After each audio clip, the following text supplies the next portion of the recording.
শুরু করিতেছি পরম করুণাময় আল্লাহর নামে।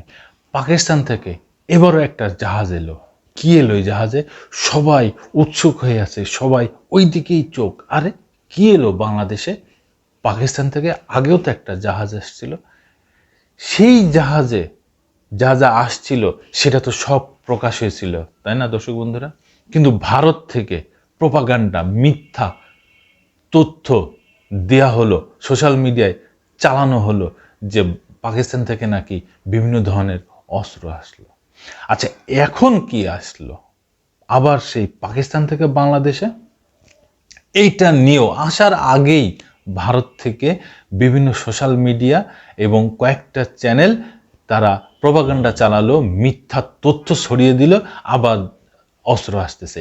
এইসব মিথ্যা তথ্য ভারতের কিছু সোশ্যাল মিডিয়া বারবার প্রত্যেক দিন এইভাবে তারা চালিয়ে যাচ্ছে।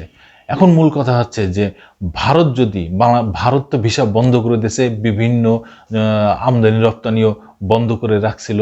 তারপরে ভারত থেকে বাংলাদেশ থেকে কোনো ট্যুরিস্ট যেতে পারবে না, সেই ট্যুরিস্ট ভিসাও বন্ধ। তারপরে কোনো ট্যুরিস্ট বাংলাদেশ থেকে কোনো রুগী ডাক্তার দেখাতে পারবে না, এই জন্য ডাক্তাররাও বয়কট করলো বাংলাদেশকে। বাংলাদেশিরা যেসব হোটেলে থাকতো সেই সব হোটেল মালিকরাও বয়কট করলো বাংলাদেশকে। বাংলাদেশিরা যেসব রেস্টুরেন্টে যে খেত ইন্ডিয়ায়, সেসব রেস্টুরেন্ট আলারাও বয়কট করলো বাংলাদেশকে। তাতে বাংলাদেশের কি হলো? কাজকলা হলো। দর্শক বন্ধুরা, বাংলাদেশ যে এখন ভারতে যাচ্ছে না, তাতে বাংলাদেশের কি হয়েছে? বাংলাদেশ এখন বিশ্ব বাজারে উঠে গেছে।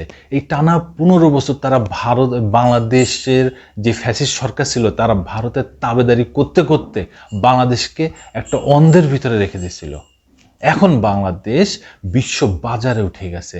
তারা ব্রাজিল থেকে চিনি নিয়ে আসতেছে, আটা, গম সব নিয়ে আসতেছে, আফগানিস্তান থেকে খেজুর নিয়ে আসতেছে, পাকিস্তান থেকে আলু পেঁয়াজ নিয়ে আসতেছে। বিশ্বের বাজারে উঠে বাংলাদেশ আরো নতুন নতুন বাজার সৃষ্টি করতেছে। আর ভারতের বাজার কি অবস্থা? তারা এখন মশা মাছিও খুঁজে পাচ্ছে না। তারা এখন বসে বসে হাই উতাস করতেছে, কান্নাকাটি করতেছে যে এইটা কি হলো।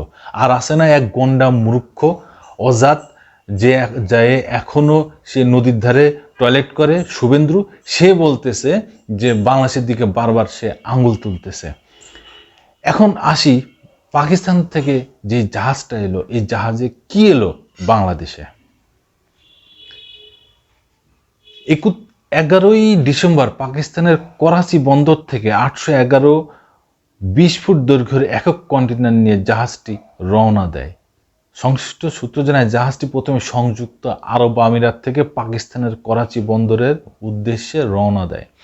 ওই সময় জাহাজটিতে বাংলাদেশের জন্য নেওয়া হয় 113 TEUs কন্টেইনার। এরপর বাংলাদেশের জন্য পাকিস্তানের করাচি থেকে জাহাজে তোলায় আরও 698 কন্টেইনার।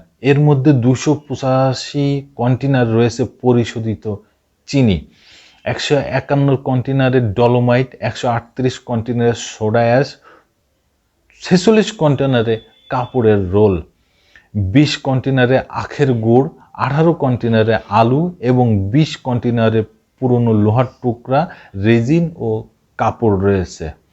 এছাড়া সংযুক্ত আরব আমিরাত থেকে আসা কন্টেইনারগুলোতে চিনি, খেজুর, লুব অয়েল ও কিছু খাদ্যপণ্য রয়েছে।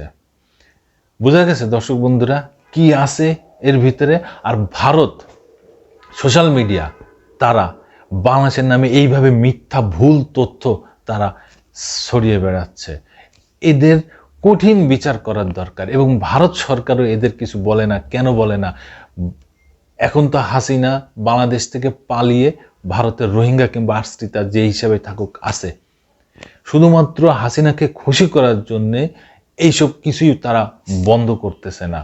তবে কোনো ব্যক্তি দিয়ে দেশ চলে না। দেশের কিছু ব্যাপার থাকে, কিছু কূটনৈতিক ব্যাপার থাকে, সেই অনুযায়ী কিন্তু দেশ চলে। কিন্তু ভারত সেটা মানতেছে না। ভারত এক ব্যক্তি নিয়েই পড়ে আছে, কারণ তারা 15 বছর যে মাগনা পাইছে সেই মাগনা নিয়েই এখন তারা বসে আছে যে আবার যদি বাংলাদেশের ঘাড়ের পরে উঠে বসা যায়। যতক্ষণ না উঠে বসা যাবে ততক্ষণ তারা এইসব ঝামেলা করতেই থাকবেন, বাংলাদেশের দিকে আঙ্গুল তুলতেই থাকবেন। কিন্তু বাংলাদেশ এখন নতুন বাজার পেয়েছে, নতুন নতুন বাজার সৃষ্টি করতেছে। এখন আর তারা ভারতের দাবিদারি করবে না, ভারতে তারা যাবেও না। দর্শক বন্ধুরা, যদি কিছু বলার থাকে অবশ্যই আপনারা কমেন্টসে জানাবেন। ধন্যবাদ। আবার আসবো নতুন কোনো কথা নিয়ে, নতুন কোনো ঘটনা নিয়ে। আমি প্রিন্স।